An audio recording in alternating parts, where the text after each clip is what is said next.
Youngstown have issued a flash flood warning for Cherokee County in southwestern North Carolina, Clay County in southwestern North Carolina. Another one for Clay. Until 4:30 a.m. Eastern Daylight Time. At 1:28 a.m. Eastern Daylight Time, Doppler radar indicated thunderstorms producing heavy rain across the warned area. Up to 2 inches of rain have already fallen. Flash flooding is ongoing or expected to begin shortly. Hazard, flash flooding caused by thunderstorms. Source, radar indicated. Impact, flooding of small creeks and streams, urban areas, highways, streets, and underpasses, as well as other drainage and low-lying areas. Some locations that will experience flooding include Andrews, Murphy, Hayesville, Nantahala Lake, Tusquity, Violet, Highlock Dam, Marble, Brass Mound, and Shooting Creek.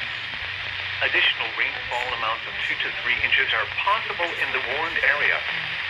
Turn around. Don T. drowned when encountering flooded roads. Oh, mother of God. Most flood deaths occur in vehicles.